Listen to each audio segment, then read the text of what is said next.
الحمد لله رب العالمين والعاقبة للمتقين والصلاة والسلام على سيد الأنبياء والمرسلين وعلى آله وأصحابه أجمعين.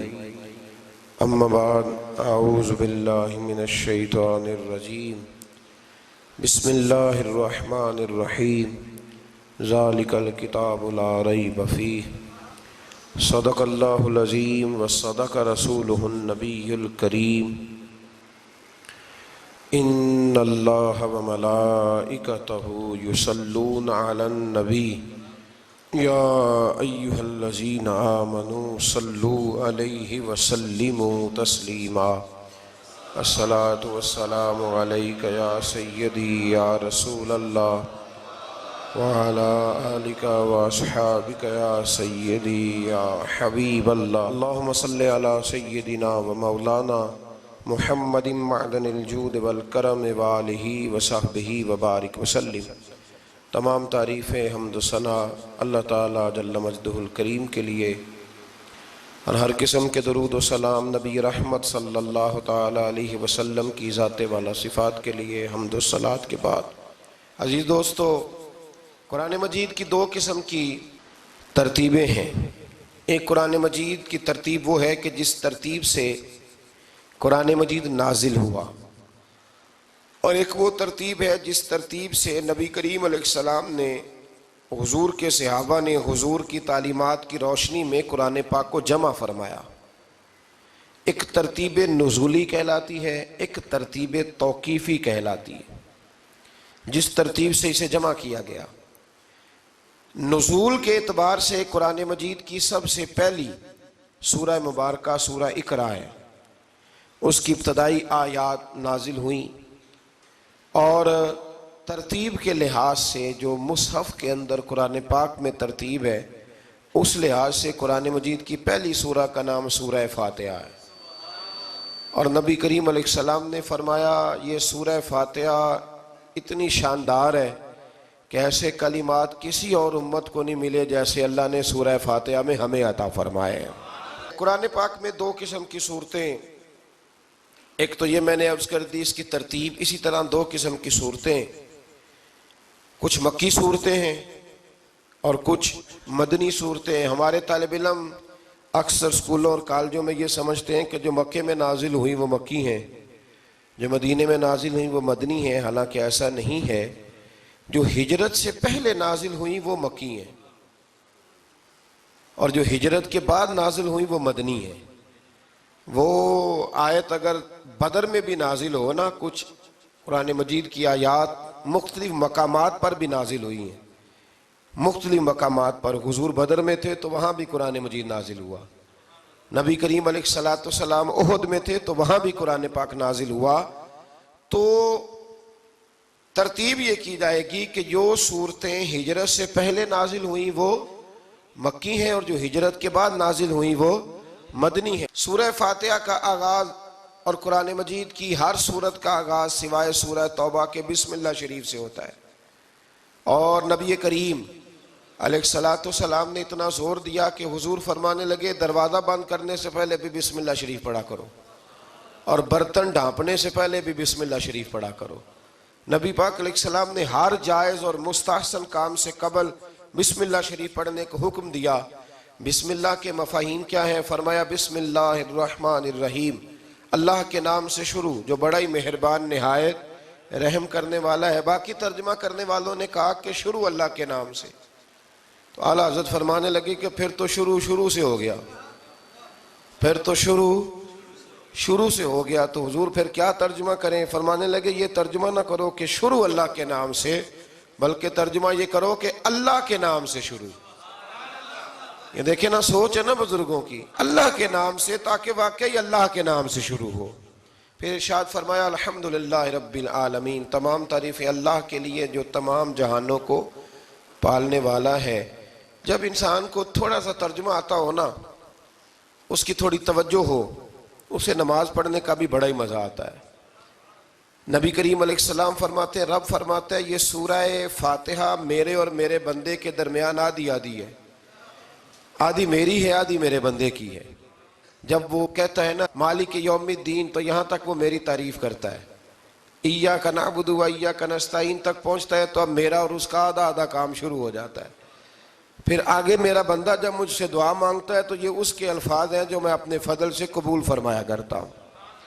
تو ارشاد فرمایا تمام تعریفیں اللہ کے لیے جو تمام جہانوں کا پالنے والا ہے، الرحمن الرحیم، بڑا ہی مہربان ہے نہایت۔ یہ رحمان مبالغے کا صیغہ ہے، یعنی اتنا رحم کرنے والا کہ جتنا کوئی اور رحم نہ کر سکے، اس لیے اللہ ہی رحمان ہو سکتا ہے، بندہ کوئی رحمان نہیں ہو سکتا۔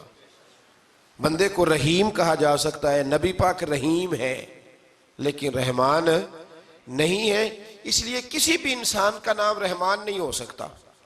کسی دکان پر بعض اوقات لوگ نام رکھ لیتے ہیں رحمان بک ڈپو، تو یہ درست نہیں ہے۔ بندے کا نام رحمان نہیں ہو سکتا، عبد الرحمان، اس لیے کہ یہ لفظ رحمان خدا کے علاوہ کسی اور کے لیے بولنا درست نہیں ہے۔ پھر ارشاد فرمایا مالک یوم الدین، اللہ مالک ہے قیامت کے دن کا۔ تو یا اللہ آج کے دن کا مالک بھی تو ہی ہے، آج جو یکم رمضان مبارک ہے تو اس دن کا مالک بھی اللہ ہی ہے۔ تو یہ جو خاص کر کہا مالک یوم الدین، اس کا معنی یہ ہے کہ یہاں کچھ لوگ عارضی طور بھی تو بعض چیزوں کے مالک ہیں نا، یہ زمین میری ہے، یہ گھڑی میری ہے، یہ گھر میرا ہے، یہ بچے میرے ہیں، عارضی طور پر بھی تو لوگ مالک ہیں، لیکن قیامت کے دن عارضی طور پر بھی کوئی مالک نہیں ہوگا۔ قیامت میں ساری بادشاہی فقط میرے اللہ کی ہوگی، بلکہ رب کریم فرمائے گا کہاں ہیں وہ لوگ جو دنیا میں بادشاہ بنا کرتے تھے، کدھر ہے؟ بڑے بڑے کج کلا جو کہتے تھے کہ ہم اٹھتے ہیں تو لوگ اٹھتے ہیں، بیٹھتے ہیں تو دنیا بیٹھ جاتی، وہ کہاں ہے؟ جب کوئی نہیں بولے گا تو رب فرمائے گا للہ الواحد القہار، آج ایک رب واحد اور قہار کی حکمرانی ہے۔ پھر ارشاد فرمایا ایاک نعبد و ایاک نستعین، بے شک ہم تیری ہی عبادت کرتے ہیں اور تجھی سے مدد چاہتے ہیں۔ عبادت بھی اللہ کی ہے اور مدد بھی، یہ جو بندوں کے ذریعے بعض اوقات مدد ہوتی ہے تو یہ مدد بھی اللہ کی ہے، یہ مدد بھی اللہ کی ہے۔ یہ کسی بندے نے مائک بنایا ہے جس کی مدد سے آپ تک آواز جا رہی ہے، تو اس کو عقل کس نے دی تھی بنانے کی؟ تو پھر مدد کس کی ہوئی؟ اللہ کی۔ تو دنیا میں کوئی بھی جو مدد کرتا ہے وہ اللہ کے ولی کریں، نبی کرے، پیغمبر کریں، تو وہ مدد کس کی ہے؟ اللہ کی، اس لیے کہ وہ ذاتی طور پر کچھ بھی نہیں کر سکتے، اگر اللہ انہیں توفیق نہ دے وہ کسی کی مدد نہیں کر سکتے۔ تو ایاک نعبد و ایاک نستعین، ہم تیری ہی عبادت کرتے ہیں، تجھی سے مدد چاہتے ہیں۔ اہدنا الصراط المستقیم، اے اللہ ہمیں سیدھا راستہ دکھا۔ کون سا راستہ سیدھا ہے؟ کون سا راستہ سیدھا ہے؟ تو اللہ نے خود ہی فرمایا ایسے ہی نہ بھٹک جانا، راستہ سیدھا وہ ہے صراط الذین انعمت علیہم، ان لوگوں کا راستہ سیدھا ہے جن پر اللہ نے انعام فرمایا ہے۔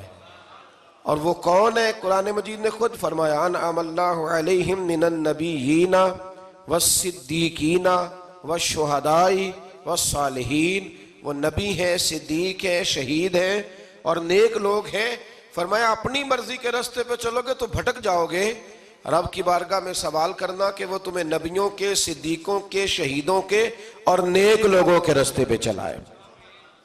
غیر المغضوب علیہم ولا الضالین، نہ ان لوگوں کے راستے پہ چلا جن پر تیرا غضب ہوا، اور نہ ان کے راستے پہ چلا جن پر تو ناراض ہوا، جنہیں تو نے گمراہ کیا، ان لوگوں کے راستے پہ نہ چلا، بلکہ ان لوگوں کے راستے پہ چلا جن پر تیرا انعام ہوا۔ یہ جو لوگ ہیں نا مغضوب علیہم ولا الضالین، ایک گروہ یہودیوں کا ہے اور ایک عیسائیوں کا ہے۔ کہا جا رہا ہے یا اللہ نہ یہودیوں کے راستے پہ چلا اور نہ عیسائیوں کے راستے پہ چلا، ہمیں تو ابو بکر صدیق کے راستے پہ چلا، ہمیں تو عمر فاروق کے راستے پہ چلا، عثمان غنی، مولا علی اور جناب ابو ہریرہ کے راستے پہ چلا۔ اب یہ سورہ فاتحہ کا تو میں نے مکمل ترجمہ عرض کیا۔ سورہ بقرہ یہ قرآن مجید کی سب سے بڑی سورہ ہے۔ ایک حدیث اس کی فضیلت پہ سن لیں، نبی کریم علیہ السلام نے فرمایا جس گھر میں سورۃ بقرہ پڑھی جائے نا، فرمایا جن کیا وہاں سے تو شیطان بھی بھاگ جاتا ہے۔ سورہ بقرہ گھروں میں پڑھیں، یہ سب سے بڑا تعویذ ہے۔ اگر گھر میں جنات ہوں، کوئی آسیب ہوں، اور یہ وہ والا تعویذ ہے جو مدینے والے رسول نے عطا فرمایا ہے۔ یہ سب سے بڑی سورہ ہے۔ مفسرین فرماتے ہیں اگر کوئی استدلال کی قوت رکھتا ہو تو ایک 100 چیز کا اللہ نے حکم دیا ہے، بلکہ امام اعظم فرماتے ہیں 100 تھوڑی ہے، میری نظر سے پڑھو تو 1000 چیزوں کا حکم دیا ہے، 1000 سے منع کیا ہے، اور 1000 قسم کی نصیحتیں اللہ کریم نے سورہ بقرہ کے اندر فرمائی ہیں۔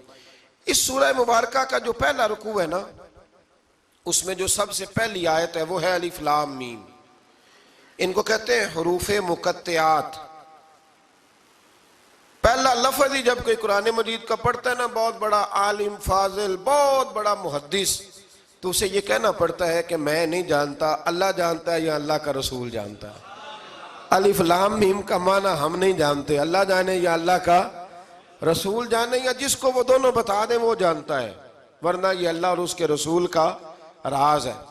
یہ آگے ارشاد فرمایا ذالک الکتاب لا ریب فیہ، یہ وہ عظیم کتاب ہے جس میں شک کی کوئی گنجائش نہیں ہے۔ ھدی للمتقین، یہ ہدایت ہے پرہیزگاروں کے لیے۔ سوال یہ ہوتا تھا کہ یا اللہ جو متقی پرہیزگار ہیں وہ تو پہلے ہی ہدایت پہ ہیں، تو قرآن بھی اگر انہیں ہدایت دے گا تو پھر جو گناہگار ہیں ان کی ہدایت کہاں ہے؟ تو اس آیہ مقدسہ کا معنی مفسرین نے یہ بیان فرمایا ہے کہ مطلب اس کا یہ ہے کہ قرآن ہدایت دیتا سب کو ہے، لیکن اس سے ہدایت حاصل متقی لوگ کرتے ہیں۔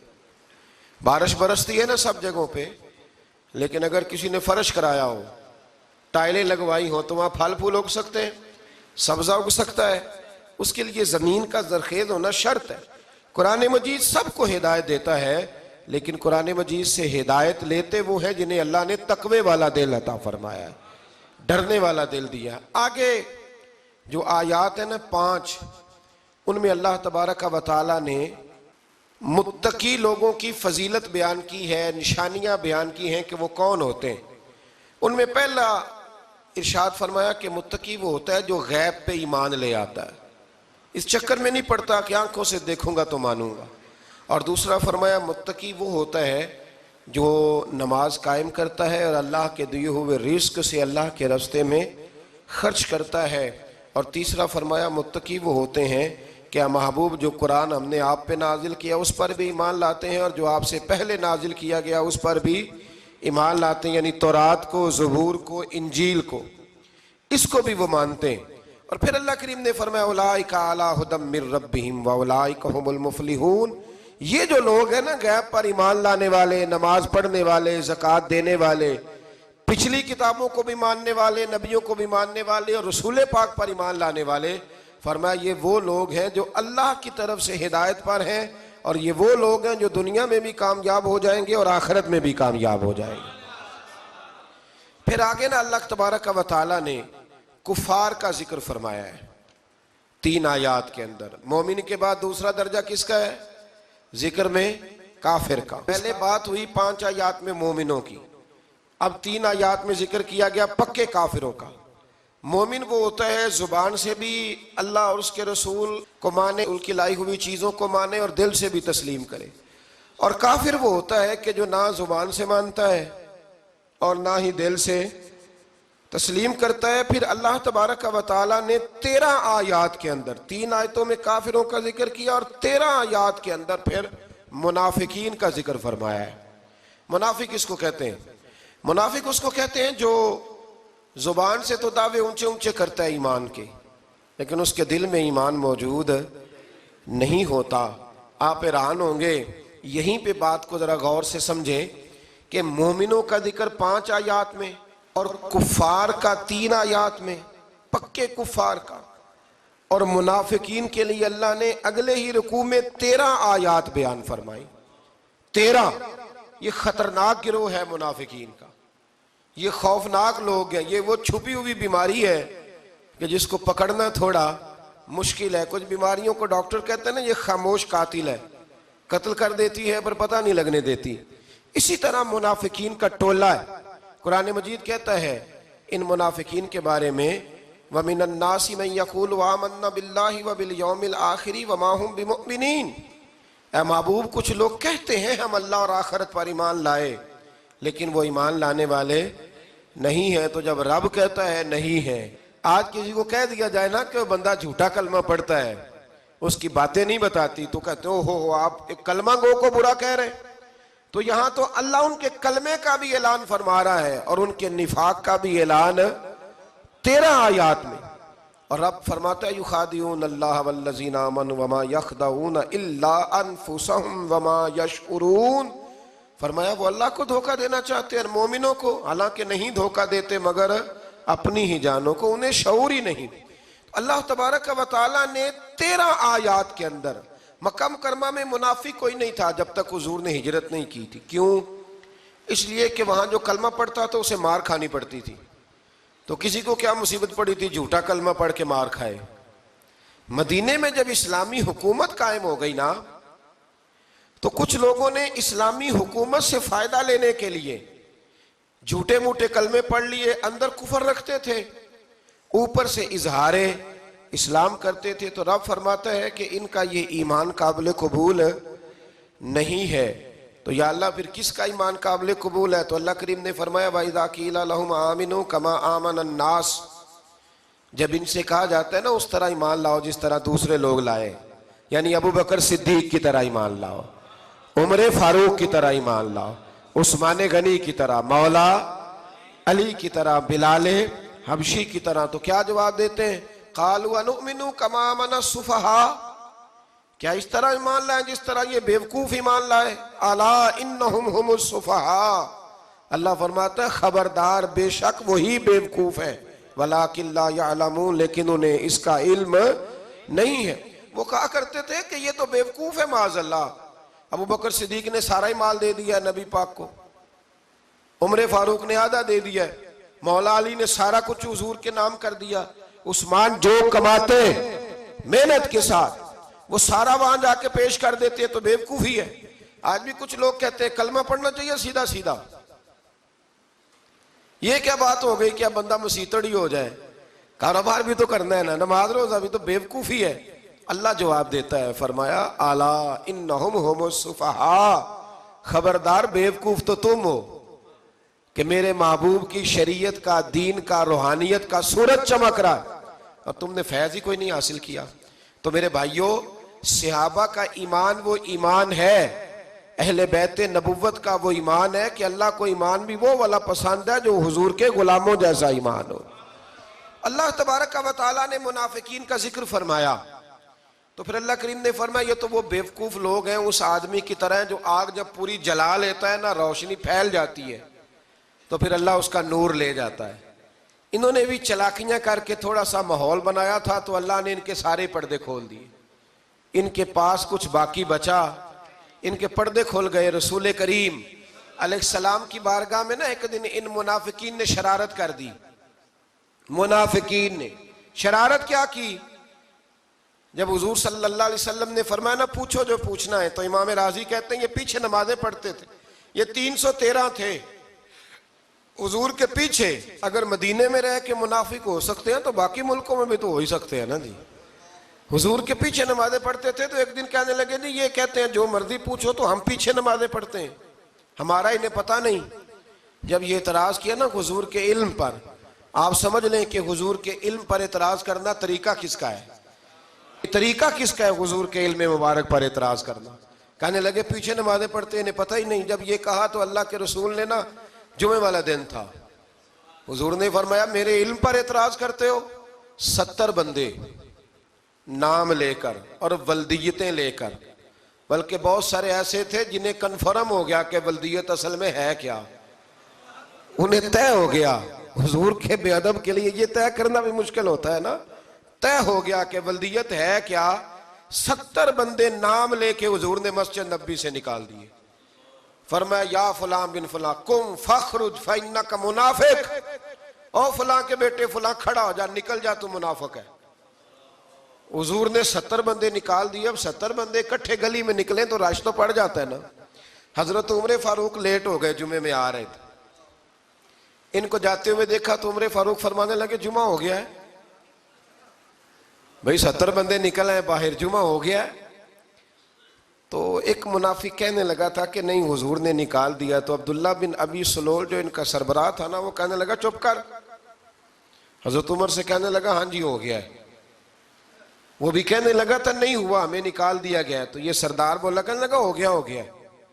حضرت عمر کہنے لگے چلو جمعہ ہو گیا تو جا کے اندر حضور کی زیارت ہی کر لیتا ہوں، لیٹ تو ہو ہی گیا ہوں۔ حضرت عمر اندر چلے گئے تو پیچھے سے وہ منافقین اپنے سردار سے کہنے لگے کہ 2 منٹ میں عمر کو پتہ چل جائے گا کہ تم نے جھوٹ بولا ہے۔ عمر کو جا کے پتہ چل جائے، کہنے لگا بڑے پاگل ہو، میں نے تمہاری جان بچائی ہے، نبی پاک نے تو مسجد سے نکالا ہے نا۔ تو عمر کو پتہ چل جاتا نا ہم منافق ہیں، تو ابو بکر بھی مسجد میں تھے، علی بھی مسجد میں تھے، عثمان بھی مسجد میں تھے، بچانے والا ہی کوئی نہیں تھا۔ عمر نے تلوار لے کے تو دنیا سے ہی نکال دینا تھا، تو میں نے جان بچائی ہے، اب جائیں گے نا اندر تو حضور ٹھنڈا کر دیں گے، فرمائیں گے چلو میں نے نکال جو دیا ہے۔ تو یہ وہ منافقین کی جماعت ہے۔ دوسرے سے تیسرے رکوع میں نا اللہ تعالیٰ نے انسان کو یاد کرایا ہے کہ تو نے عبادت اپنے رب کی کرنی ہے، اور فرمایا رب تمہارا وہ ہے جس نے تمہارے لیے زمین کو فرش بنایا ہے، آسمان کو چھت بنایا ہے، اور آسمان سے پانی برسا کے تو زمین سے پھل اگائے ہیں، رزق لکم، وہ بھی تیرے کھانے کے لیے اگائے ہیں۔ وہ جو آسمان سے بارش برسا کے زمین سے سبز اور پھل اگائے ہیں تو وہ بھی تیرے لیے، جب سارا کچھ تیرے لیے بنایا تو بھی تو عبادت کرنا اپنے رب کی، پھر کسی کو اس کا شریک نہ ٹھہرا۔ ایک چیلنج بھی کیا قرآن مجید نے اس رکوع کے اندر،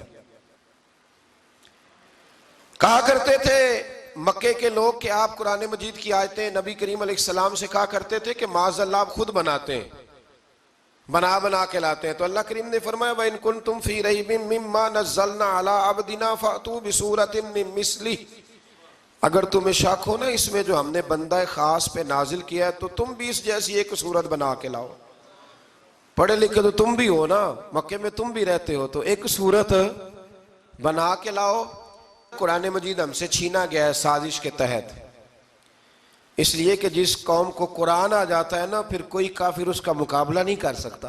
دیکھیں نا اگر کافروں کے پاس جواب ہوتا قرآن پاک کا تو بدر اور احد میں نا کوئی آیت بنا کے لاتے قرآن کے مقابلے کی، تلواریں لے کے نہ آتے، ان کے پاس جواب ہی نہیں تھا۔ اور قیامت تک کسی کافر کے پاس قرآن مجید کا کوئی جواب، قرآن کا کوئی جواب، قسم اللہ کی جواب کوئی نہیں، قرآن کا اس کا کوئی جواب نہیں۔ کیا بات ہے قرآن پاک کی۔ وہ ایک دفعہ مسلمہ کذاب بے ایمان کہنے لگا میں نے بنا لیا ہے قرآن پاک کا جواب، معاذ اللہ۔ جواب کیا بنایا؟ وہ سورت ہے نا القاریۃ ما القاریہ وما ادراک ما القاریہ، کھڑکھڑانے والی کیا ہے، کھڑکھڑانے والی تمہیں کیا پتا کیا ہے کھڑکھڑی، قیامت کا ذکر ہے۔ کہنے لگا میں نے اس جیسی سورت بنا لیا، تو کیا بنایا؟ الفیل ملفیل وما ادراک ما الفیل، کہنے لگا ہاتھی، تمہیں کیا پتا کیا ہاتھی، تم کیا جانو کیا ہاتھی۔ تو پاس جو اس کے اپنے بیٹھے تھے نا چیلے، وہ کہنے لگے چپ کر جا، سارے زمانے کو پتا ہے ہاتھی کیا ہوتا ہے۔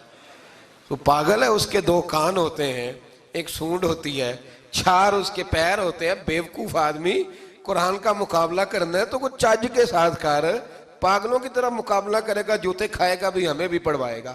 تو قرآن مجید کا کوئی مقابلہ کر سکا؟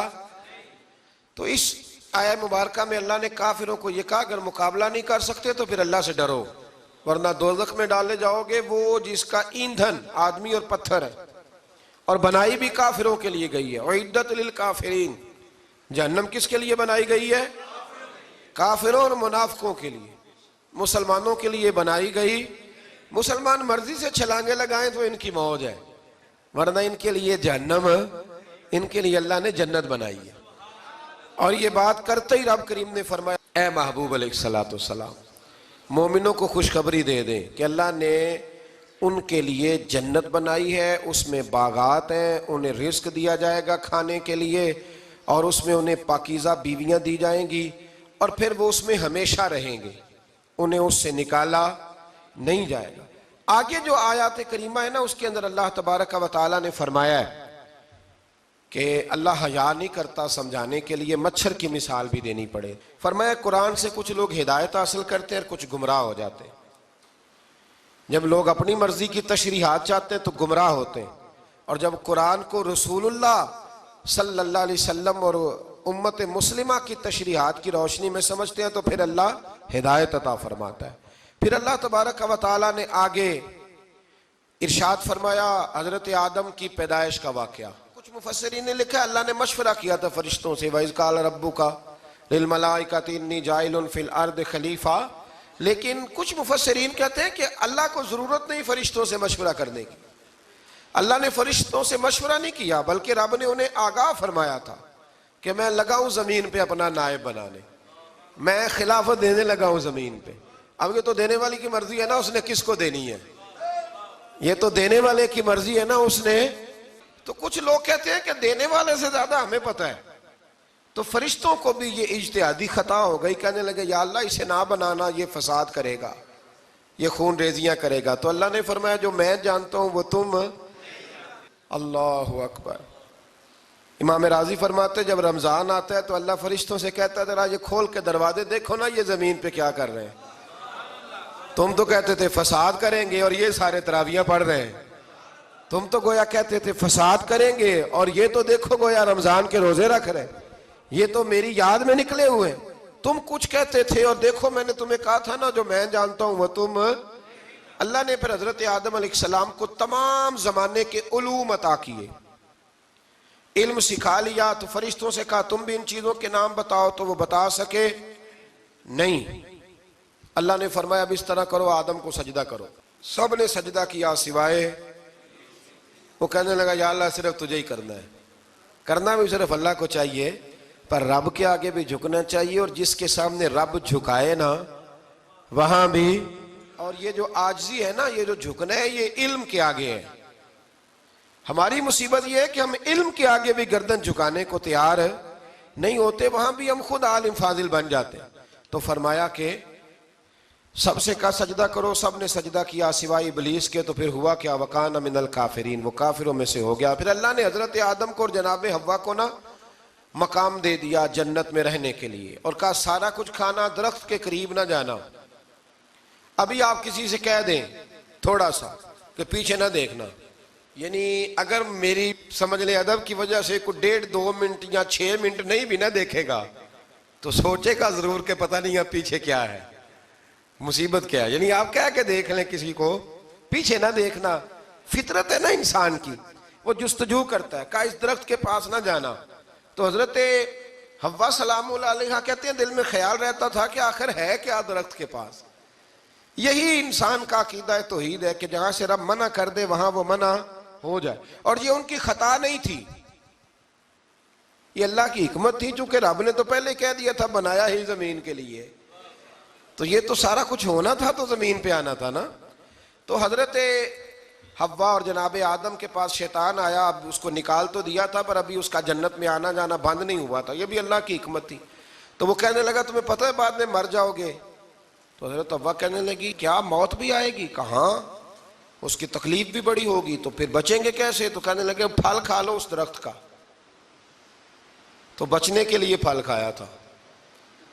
جس طرح لوگ آج بہت سارے کام بچنے کے لیے کرتے ہیں پر بچ سکتے، بچنے کے لیے پھل کھایا. تو اللہ نے فرمایا زمین پہ چلے جاؤ. تو حضرت آدم زمین پہ آئے. پھر کئی 100 سال روتے رہے. فَتَلَقَّى آدَمُ مِن رَبِّهِ کلمات. تو پھر اللہ نے خود ہی جناب آدم کو کچھ کلمے سکھائے. علامہ اسماعیل لکی فرماتے ہیں وہ کلمے یہ تھے کہ حضرت آدم نے میرے نبی کا وسیلہ پیش کیا، تو اللہ کریم نے جناب آدم کی دعا کو مقبول فرما لیا. پھر آگے بنی اسرائیل کا ذکر آ جاتا ہے. اللہ تعالیٰ نے بنی اسرائیل، آج آپ اسی قوم کو یہودی کہتے ہیں، ان کو اللہ نے اس زمانے میں فضیلت عطا کی تھی بہت زیادہ. تو عرب کے اندر جب نبی پاک علیہ السلام نے اعلان نبوت کیا تو کچھ لوگوں نے یہ کہہ دیا کہ اگر یہ یہودی کلمہ پڑھ لیں گے تو ہم بھی پڑھ لیں گے. تو پھر اللہ نے انہیں یاد کرایا کہ تم اصل میں کیا ہو، تمہیں کلمہ پڑھنا چاہیے. تو اہل یہود کا تذکرہ کرتے کرتے رب کریم نے ایک بات یہ بھی ارشاد فرمائی کہ تم لوگوں کو تو کہتے رہے ہو کہ وہ نبی آنے والے ہیں، وہ نبی آنے والے ہیں، اور جب آ گئے ہیں تو ماننے کو تیار نہیں ہو. تو فرمایا تأمرون الناس بالبر وَتَنْسَوْنَ أَنفُسَكُمْ وَأَنْتُمْ تَتْلُونَ الْكِتَابَ، لوگوں کو بھلائی کا حکم دیتے ہو اور اپنے آپ کو بھول جاتے ہو. أَفَلَا تَعْقِلُونَ، تمہیں عقل نہیں؟ پھر اللہ نے انہیں یہ بھی یاد کرایا کہ یاد کرو وہ زمانہ کہ جب فرعون نے خواب دیکھ لیا تھا کہ کوئی بچہ اس کی سلطنت کو تباہ کرے گا، تو پھر اس نے تمہارے بچوں کو ذبح کرانا شروع کیا اور تمہاری بیٹیوں کو چھوڑتا تھا. فرمایا یہ بھی تو تم نے دیکھا، میں نے تمہیں پھر تم سے کہا جہاد کرو قوم عمالقہ کے خلاف، تو مقام طیہ میں جا کے یہ لوگ کہنے لگے ہم سے جہاد نہیں ہوتا. اللہ نے انہیں ایک میدان میں قید کر دیا. بڑی دلچسپ بات. قید تو لوگ ہوتے ہیں نا چار دیواری میں, تو اللہ نے بنی اسرائیل والوں کو جب انہوں نے کہا جہاد نہیں کریں گے تو اللہ نے میدان میں قید کر دیا. میدان میں. یہ یاد رکھیں, جب انسان اللہ کی نافرمانی کرتا ہے تو اسے ایسی قید ملتی ہے جس کا اس نے تصور بھی نہیں کیا ہوتا. ایک میدان ہے مقام طیہ, قید ہو گئے. سارا دن سفر کرتے تھے, سارا دن. تو رات کو تھک کے سوتے تھے, صبح اٹھتے تھے نا جب, تو وہیں ہوتے تھے جہاں کل صبح چلے تھے. تو رب جب کسی کو قیدی بناتا ہے تو اسے زنجیروں کی, سلاخوں کی ضرورت. دعا فرمائے اللہ تبارک و تعالی غموں سے نجات عطا فرمائے. یہ دعا فرمائے. ایسی قید دیتا ہے کہ جس سے پھر چھٹکارا ہو سکتا. تو بنی اسرائیل کا بہت زیادہ تذکرہ اس پارے میں اللہ تبارک و تعالی نے پھر بیان کیا, اور پھر کہا کہ انہیں جو حکم دیا جاتا تھا یہ اس کی سرتابی کرتے تھے. پھر اللہ نے ان پر ذلت نازل کر دی اور یہ ہمیشہ اس کا شکار رہے. قوم سبت کا ذکر فرمایا اللہ نے. ہفتے والے دن کچھ لوگ نافرمانی کرتے تھے. ہمارے بھی ہیلے بہانے ہیں نا آج کل کاروبار میں. تو اسی سپارے کی آیت نمبر 65 کے اندر اللہ تعالیٰ نے حضرت داؤد کی قوم کا ذکر کیا کہ اللہ نے انہیں حکم دیا تھا کہ ہفتے والے دن مچھلیاں نہیں پکڑنی. تو وہ کہتے تھے چلو ہاتھ لگا کے نہیں پکڑنی, ہاتھ لگا کے. وہ ہمارے لوگ ہیلے بہانے تلاش کر لیتے ہیں نا. وہ بڑے جناب انشورنس والا آ گیا, اب وہ بینک والا آ گیا, اب وہ فلانے صاحب آ گئے, وہ تروڑ مروڑ کے کہانیاں باتیں, اور پھر ہمیں بھی رستے مل جاتے ہیں بچنے کے. مفتی صاحب نے کہہ دیا تھا, ایک مولانا سے میں نے ان کو کہا ہفتے والے دن مچھلیاں نہیں پکڑنی. کا نہیں پکڑتے, چھوٹے چھوٹے حوض بنا لیے. تو مچھلیاں زیادہ آتی تھی اس دن, یہ بھی اللہ کی قدرت تھی. نماز کے وقت گاہک زیادہ آتے ہیں, یہ اس کی قدرت ہوتی ہے. تو وہ مچھلیاں حوض میں جمع ہو جاتی ہیں. یوں سمجھ لیں کہ جال انہوں نے لگا لیے ہوئے تھے, تو جال میں وہ پھنستی رہتی تھی, حوضوں میں آتی رہتی تھی. ہفتے کو نہیں پکڑتے تھے, اتوار کو پکڑ لیتے تھے. تو پھر اللہ نے انہیں سزا دی. فرمایا تماشے کرتے ہو اللہ کے حکم کے ساتھ. کیا سزا دی؟ فَقُلْنَا لَهُمْ كُونُوا قِرَادَةً خَاسِئِينَ. فرمایا بندر بن جاؤ دھتکارے ہوئے. جو رزق حرام طریقے سے کماتے تھے رب انہیں بندر بنا دیتا تھا. ابھی بھی میں نے دیکھے ہیں بڑے بڑے تاجر پاگلوں جیسی زندگی گزار رہے ہیں. نفسیاتی طور پہ سکون نہیں ہے, کروڑوں روپیہ پڑا ہے. کیوں؟ اس لیے کہ رب کے بتائے ہوئے طریقے کے مطابق تجارت نہیں کرتے. آگے ایک اور دلچسپ بات آ گئی. بنی اسرائیل کے اندر نا ایک شخص نے اپنے چچا کو قتل کر دیا جائیداد کے لیے. یہ دیکھیں کب سے لوگ جائیداد کے لیے قتل کرتے آ رہے ہیں. چچا کو قتل کر دیا, اور قتل کر کے حضرت موسیٰ علیہ السلام کے پاس آئے کہ میرے چچا کو کسی نے قتل کر دیا ہے, تو بتائیں کیا کرنا ہے. تو آپ نے فرمایا کہ گائے ذبح کرو, اور اس کا ایک ٹکڑا مقتول کو مارو, مرنے والے کو. وہ خود اٹھ کے بتا دے گا مجھے کس نے قتل کیا ہے. اب ارادہ نہیں تھا گائے ذبح کرنے کا, تو بہانے کرنے لگے. ارادہ نہیں نہ ہوتا تو پھر کیا ہوتے ہیں, کہنے لگے گائے کس طرح کی ہو, بوڑھی ہو کہ بچی ہو, رنگ کیسا ہو, جوان ہو کہ چھوٹی ہو, حال میں ایک دفعہ چلنا سیکھ گئی ہو یا ابھی نہ سیکھی ہو. تو بتاتے گئے تو رب بھی شرطیں بیان کرتا گیا. گہرے زرد رنگ کی ہو, حال کے اندر اسے نہ چلایا گیا ہو, پانی نہ نکالا گیا ہو, نہ بچی ہو نہ جوان ہو, اس کے درمیان ہو. یہ ساری شرطیں کہاں پائی جاتی تھیں؟ حضرت موسیٰ علیہ السلام کی قوم کا ایک شخص تھا جو اللہ کا ولی تھا. وہ جب انتقال کرنے لگا نا, اللہ اکبر, دیکھو رب ولیوں کی اولادوں پر بھی کتنا فضل فرماتا ہے. وہ جب انتقال کرنے لگا تو ایک اس کے پاس چھوٹی سی بچیا تھی, گائے کی بچی.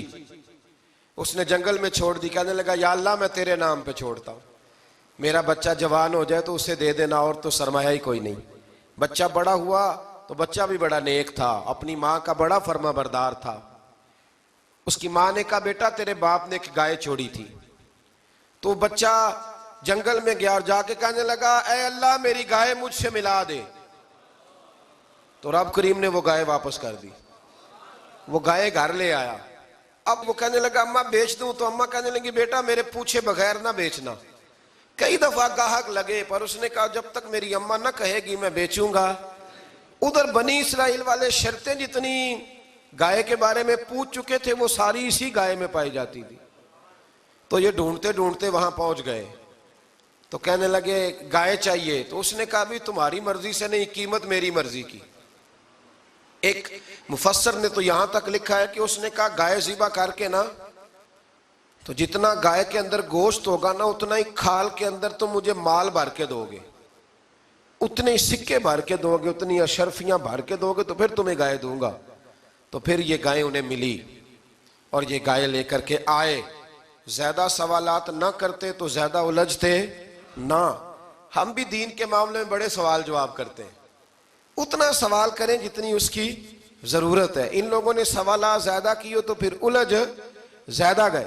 تو میرے بھائی اس کا ذکر بھی اللہ تبارک و تعالیٰ نے پہلے پارے کے اندر بیان فرمایا۔ پھر اللہ کریم نے فرمایا کہ کچھ ایسے لوگ بھی ہیں یہودیوں میں سے جن کا دعویٰ ہو گیا ہے کہ ہم اللہ کے بڑے پیارے ہیں۔ فرمایا یہ صرف ان کے منہ کی باتیں ہیں، یہ تو قیامت میں پتہ چلے گا نا کہ اللہ کا پیار کس کے ساتھ زیادہ ہے۔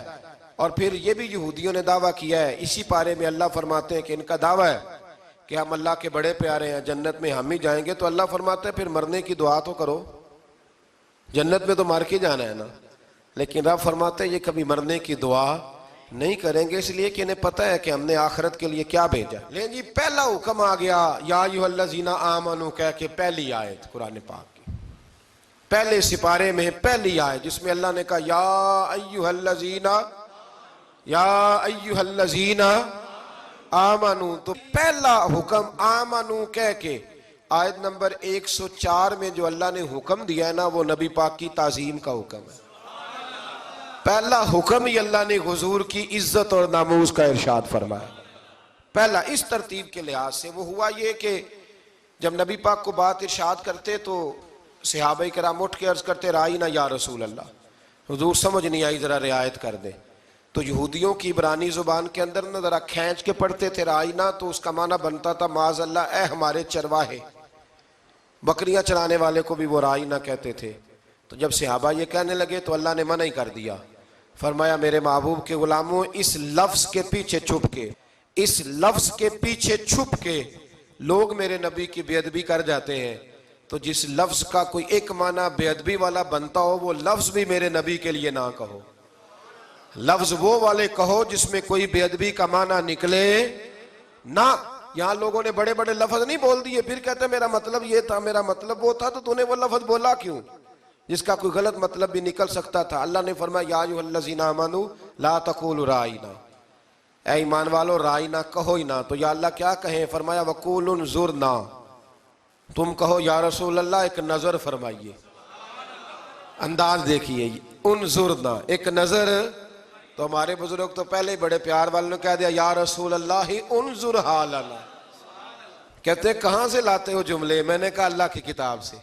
یا رسول اللہ انظر حالنا، یا حبیب اللہ اسمع قالا، تو تم کہو انظرنا، محبوب نظر کرم کریں، واسمعوا، اور کیا ضرورت ہے دوبارہ پوچھنے کی؟ اللہ کہتا ہے پہلے ہی دھیان سے سنا کرو، پہلے ہی واسمعوا، پہلے ہی احتیاط سے سنو، وللکافرین عذاب علیم، اور کافروں کے لیے دردناک عذاب ہے۔ لے جی اسی پارے میں اللہ تبارک و تعالیٰ نے پھر اہل یہود کا ذکر کیا۔ تو یہود کہنے لگے کہ ہم حضرت ابراہیم کے ماننے والے ہیں، تو اللہ کریم نے وہ بھی ذکر کیا کہ میں نے تو ابراہیم کو آزمایا ہے۔ وَإِذِ ابْتَلَىٰ إِبْرَاهِيمَ رَبُّهُ بِكَلِمَاتٍ فَأَتَمَّهُنَّ، ہم نے ابراہیم کو کچھ چیزوں سے آزمایا ہے، وہ ہماری آزمائش پہ پورے اترے۔ قَالَ إِنِّي جَاعِلُكَ لِلنَّاسِ إِمَامًا، تو پھر ہم نے انہیں کہا کہ ہم آپ کو پوری دنیا کا امام بنائیں گے۔ وہ آزمائش کیا تھی؟ آگ میں جانا بھی آزمائش، بیٹے کا نہ ہونا بھی آزمائش، بیٹا ہوا تو پھر اسے وادی غیر ذی زرع میں چھوڑ کے آنا بھی آزمائش، بڑا ہوا تو پھر ذبح کرنا بھی آزمائش۔ فرمایا جہاں جہاں آزمایا ہے نا ابراہیم ہماری آزمائش میں پورے اترے۔ فرمایا تو مفت میں حضرت ابراہیم کی اولاد بنتے ہو اور ان کا نام لیتے اور ان کے ساتھ اپنا تعلق بناتے ہو، دیکھو تو صحیح وہ کتنی آزمائشوں سے گزرے۔ تو اس کا بھی اللہ نے اسی میں ذکر فرمایا۔ اور پھر وہ بات کرتے تھے حضرت یعقوب کی اور حضرت اسحاق کی، تو فرمایا وہ تو ہمارے اتنے خاص بندے تھے کہ وصال کے وقت بھی انہوں نے اپنی اولادوں کو نصیحت فرمائی تھی کہ اللہ کی توحید پہ قائم رہنا۔ اس کا ذکر بھی اللہ نے اسی پارے میں بیان فرمایا۔ اور جو حضرت ابراہیم اور جناب اسماعیل نے کعبہ تعمیر کیا تو اس کا ذکر بھی اللہ تعالیٰ نے اسی پارے میں فرمایا جب وہ کعبہ بنا رہے تھے تو کہہ رہے تھے ربنا تقبل منا، کہہ رہے تھے اے اللہ بنا ہم نے دیا ہے پر مہربانی فرما ہم سے قبول فرما لے۔ تو جو آیہ کریمہ آخر میں عرض کرنا چاہتا ہوں اس پر بھی تھوڑی توجہ فرمائیں گے تو بات بڑی نکھر کے باہر آئے گی۔ یہ 16ویں رکوع کے اندر اللہ نے پھر یہود کا اور عیسائیت کا ذکر فرمایا تو اللہ کریم نے ایک بات ارشاد فرمائی، یہودیوں کے ہاں جب کوئی بچہ پیدا ہوتا تھا وہ پیلے رنگ کے ساتھ اس کو رنگتے تھے، یا کوئی خاص رنگ تھا ان کا، بچہ پیدا ہوتا تو اس پر وہ رنگ چڑھاتے کہ یہ جی ہمارے مذہب کا رنگ ہے۔ ہمارے ہاں بھی رسمیں ہیں نا اپنی اپنی، معاذ اللہ اپنی اپنی نہیں ہونی چاہیے، اللہ رسول کا حکم ہونا چاہیے۔ تو یہودیوں کے ہاں بچہ پیدا ہوتا تو ایک خاص رنگ چڑھاتے، عیسائیوں کے ہاں پیدا ہوتا تو وہ بھی ایک خاص رنگ چڑھاتے۔ تو مسلمانوں کے ہاں بچے پیدا ہوئے تو انہوں نے بھی توجہ کی کہ یہ کیا ہو رہا ہے، تو رب کریم نے فرمایا صبغۃ اللہ، رنگ اللہ کا ہی ہے۔ ومن احسن من اللہ صبغۃ، فرمایا اللہ کے رنگ سے زیادہ خوبصورت کس کا رنگ ہو سکتا ہے؟ اللہ کا رنگ کیا ہے؟ لا الہ الا اللہ محمد رسول اللہ صلی اللہ علیہ۔ فرمایا نیلے پیلے کالے رنگ نہ چڑھاؤ، اپنے ذہن پر توحید و رسالت کا رنگ چڑھاؤ، یہ سب سے بہترین رنگ ہے۔ اگر تمہارے ذہنوں پر رب رسول کی توحید کا رنگ چڑھ گیا تو یہ وہ والا رنگ ہے، پھر تمہیں کسی اور رنگ کی طرف جانے کی ضرورت نہیں پڑے گی۔ تو فرمایا رنگ وہ پیدا کرو جو توحید کا ہے، رسالت کا ہے، اس رنگ کی توجہ کرو۔ قرآن مجید کے اس پارے میں اللہ کریم نے مختلف باتیں بیان کر کے آخری رکوع میں یہ جو رنگ کا ذکر فرمایا نا، تو یہ لگتا ہے پورے پارے کا خلاصہ ہے کہ رب کریم نے فرمایا اصل بات یہ ہے کہ تمہاری سوچوں پہ رب رسول کی توحید و رسالت کا رنگ ہونا چاہیے۔ ہر وقت بچہ پیدا ہو کوئی دنیا سے جائے تو رنگ کس کا ہونا چاہیے؟ اللہ رسول کے دین کا۔ اللہ تعالی ہمیں سمجھنے کی توفیق عطا فرمائے۔ آخر دعوانا ان الحمدللہ رب العالمین۔